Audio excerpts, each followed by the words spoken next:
dizaines de femmes venues de cette province de la République démocratique du Congo ont participé à une formation des actrices de développement de femmes dans le mine. Cette activité rentre dans le cadre d'identification de projets aux femmes pour lutter efficacement contre la COVID-19. Ce projet est financé par la Banque mondiale et exécuté par le Réseau national de femmes dans le mine.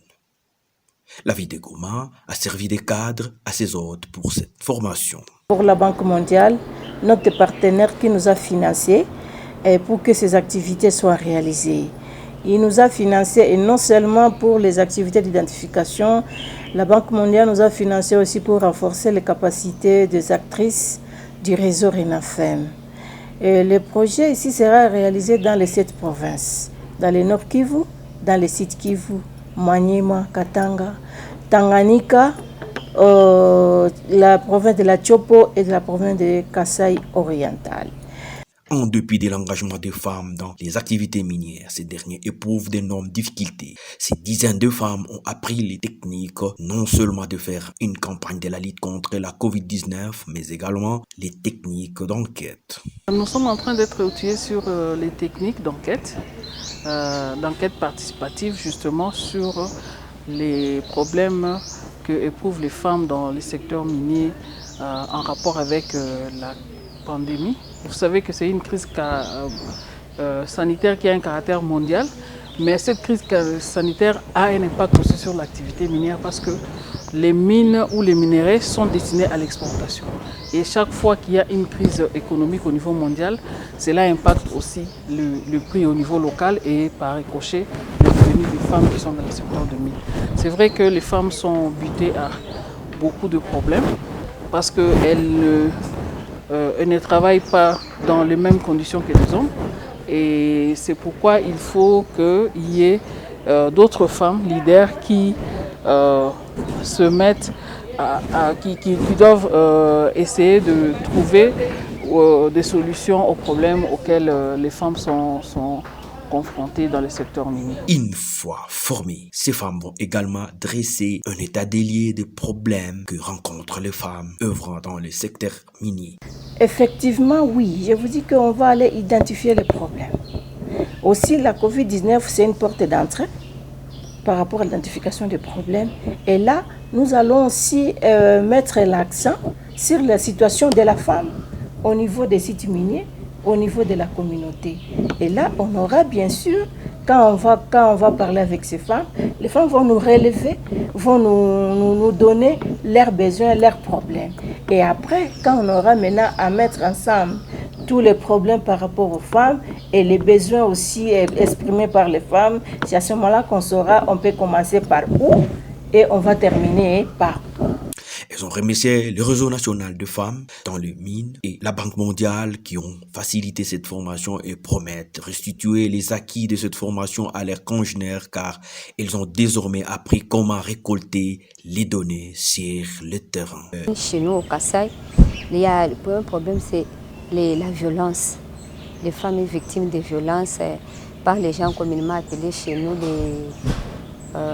les suicidaires. Vous pouvez être dans des mines de Miba, chez nous on appelle polygone Miba. Et quand les femmes entrent là-bas, si on vous retrouve seul en cours de route et on vous viole, vous êtes venus pour qu'on puisse être formés, pour que quand nous rentrons, nous allons aussi enquêter et former aussi les femmes à être autonomisées aussi. Cette formation tombe à point nommé. Chaque point focal rentrera dans sa province avec un bagage susceptible de booster les niveaux d'autres femmes qui travaillent dans les mines par rapport à la lutte contre la COVID-19. Nous sommes obligés de descendre sur le terrain en tant que femmes présidentes et point focal des mines venant de nos provinces différentes, d'aller montrer à ces femmes-là ce qu'il faut faire.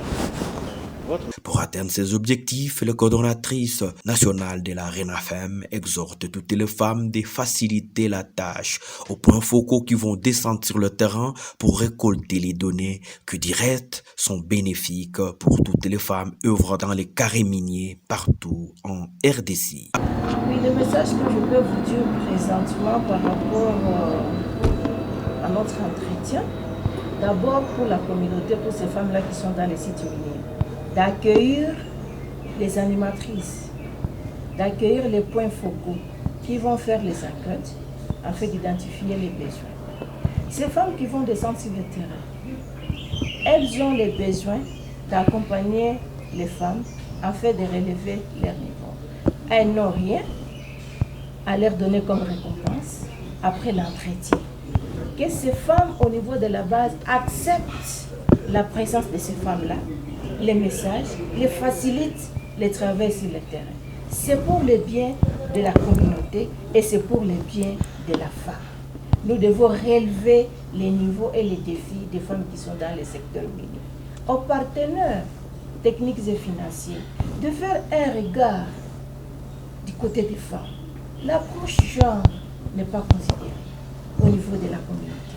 Bien sûr, c'est brandi dans nos institutions. Bien sûr, c'est brandi dans nos textes. La Constitution elle-même prône par rapport à la promotion du genre, mais l'applicabilité, c'est tout un problème. Même le code minier reconnaît que la femme, elle joue un rôle très important dans la chaîne d'approvisionnement de minerais.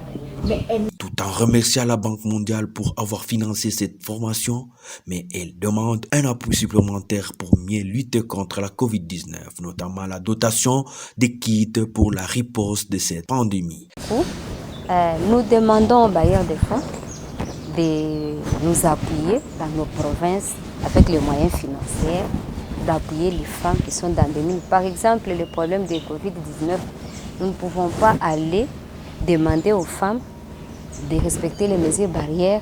Vous n'avez pas les kits, vous n'avez pas les cache-nez, vous n'avez pas les lave-mains. Il fallait aller annoncer ces femmes-là, mais au moins avec les kits. Nous demandons aux bailleurs de nous soutenir pour que notre message soit vraiment atteint dans le milieu. Retenons qu'à ce moment, seules 7 provinces sont concernées pour ce projet, mais à la longue, la liste pourra s'élargir pour d'autres provinces.